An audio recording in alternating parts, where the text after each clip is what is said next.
नमस्कार। आज के इस वीडियो में मैं विद्यानिवास मिश्र के निबंध पार्थिव धर्म की मूल संवेदना पर आपके साथ विचार विमर्श करूंगा। विद्यानिवास मिश्र हिंदी के ललित निबंधकारों में एक बहुत महत्वपूर्ण निबंधकार के रूप में हमारे सामने आते हैं। इनके निबंधों में इनकी कल्पना शक्ति स्वच्छंद होकर विचरण करती हुई पाठक को जीवन के विभिन्न क्षेत्रों की यात्रा करवाती है। मुख्यतः ग्रामीण जीवन और लोक संस्कृति के विभिन्न पक्षों का चित्रण अनुभूतिपूर्ण शैली में ये करते हैं। इनके कई निबंध संग्रह प्रकाशित हुए हैं, जिनमें चितवन की छाह, तुम चंदन हम पानी, मेरे राम का मुकुट भीग रहा है आदि उल्लेखनीय है। डॉक्टर विद्यानिवास मिश्र के निबंधों के माध्यम से वे विभिन्न मानसिक स्थितियों की व्यंजना भी करते हुए दिखाई पड़ते हैं और साथ ही साथ विभिन्न सामाजिक, सांस्कृतिक और भौगोलिक स्थितियों का अंकन भी वे प्रभावोत्पादक शैली में करते हैं। बीए द्वितीय वर्ष के द्वितीय प्रश्न पत्र में उनका निबंध पार्थिव धर्म संकलित है।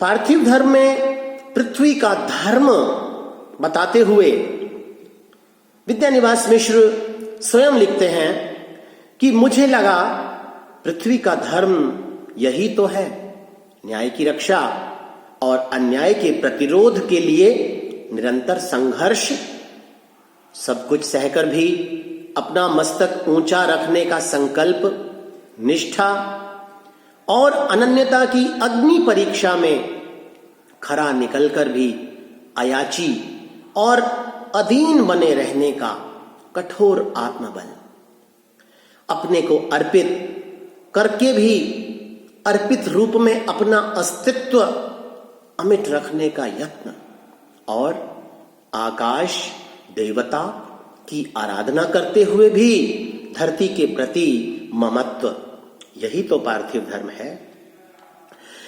उनकी इस पंक्ति और उनके अन्य निबंधों के आधार पर यदि हम देखें तो विद्यानिवास मिश्र के निबंधों में जीवन का यथार्थ, संस्कृति की झलक और ऐतिहासिक धरोहर की एक खुशबू हमें स्पष्ट रूप से दिखाई पड़ती है। निबंधकार विद्यानिवास मिश्र मानते हैं कि जब भगवान श्री राम निर्वासित सीता को मनाने आए, तब सीता मां अपने मुख से बिना कुछ बोले ही धरती में समा गई। उस समय की घटना से लेखक को लगता है कि यही वास्तव में पृथ्वी का धर्म है, क्योंकि राम ने जन प्रभाव में आकर सीता के साथ घोर अन्याय किया था, उनका परित्याग कर दिया था। लोकोपवाद से वे स्वयं को मुक्त रखना चाहते थे। इसी भावना से परिपूर्ण होकर राम ने अपनी प्रिय भार्या सीता जी को न्याय की दृष्टि से निर्वासित किया था। सीता पवित्र रहकर भी निरंतर संघर्षरत रहीं, किसी प्रकार का प्रतिरोध उन्होंने नहीं किया।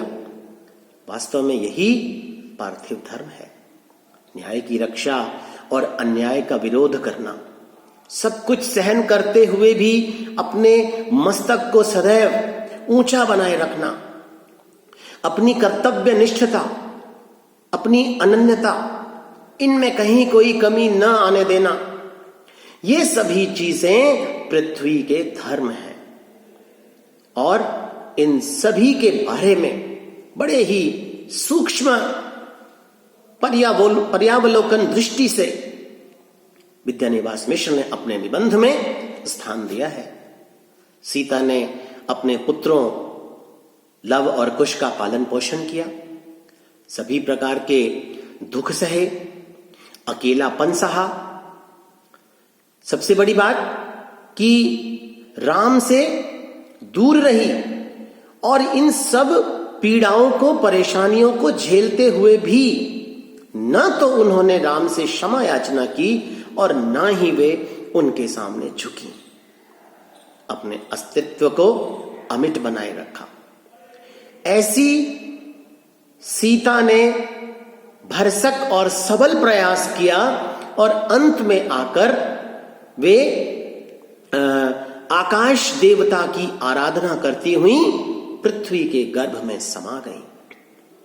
पृथ्वी के धर्म की प्रक्रिया की यदि बात करें तो विद्यानिवास मिश्र के अनुसार हम सभी के हृदय में पृथ्वी के प्रति हमेशा ही एक अजेय भाव समाया रहता है। पृथ्वी हमारी पालक है, हमारा पोषण करती है। यही कारण है कि पृथ्वी पर रहने वाले सभी जन पृथ्वी को अपनी धात्री के रूप में स्वीकार करते हैं। उसने हमें धारण किया हुआ है। यदि हम अन्य शब्दों में कहें कि पृथ्वी ममत्व भाव से परिपूर्ण है और हम सब की माता है, हम सब उसके पुत्र हैं।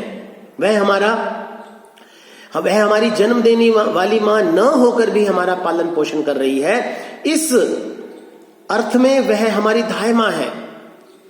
तो धायमा होने के नाते हम सभी पृथ्वीवासी इसकी ममतामयी गोद के आकांक्षी रहते हैं। हमारी पृथ्वी उदारता की भावना से सदैव परिपूर्ण रहती है। वह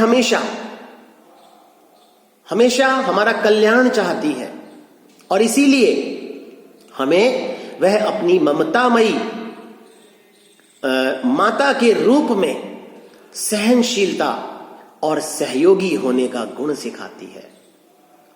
हमें भी अपनी इस पृथ्वी माता के प्रति सहनशील और सहयोगी होना ही चाहिए। अपनी उदारता के आधार पर ही अपना सर्वस्व वह हमारे सामने समर्पित कर देती है और हम सर्वतोभाव से उसे प्राप्त कर लेते हैं, उसे ग्रहण कर लेते हैं। हम इस प्रकार की उदारता में दान की लेने या देने की गणना नहीं करते, अपितु दान भावना और उसकी पवित्रता की जांच करते हैं। इस प्रकार हम इस धारणा पर जीवन को धारण करते हुए कर्म भाव में लगातार लगे रहते हैं, निरत रहते हैं। इसी भावधारा से परिपूरित होकर हमारे पूर्वजों ने पृथ्वी को कर्म भूमि नाम दिया और उन्होंने जानबूझकर कभी भी पृथ्वी को भोग भूमि नहीं माना और ना ही इस पृथ्वी को कभी उन्होंने भोग्या नाम दिया। तो इसका तो यही अर्थ निकलता है कि हम अपने अपने कर्म में निरंतर निरत रहकर परमात्मा को, ईश्वर को अपने स्नेह से बांध दें और इसी में हमारी श्रेष्ठता का, हमारे मानव होने का गौरव है और यही हमारी आशा भी है। पृथ्वी का भी यही धर्म है कि वह अपने सभी पुत्रों के प्रति समान भाव रखते हुए सभी की मनोकामनाओं को पूरा करे।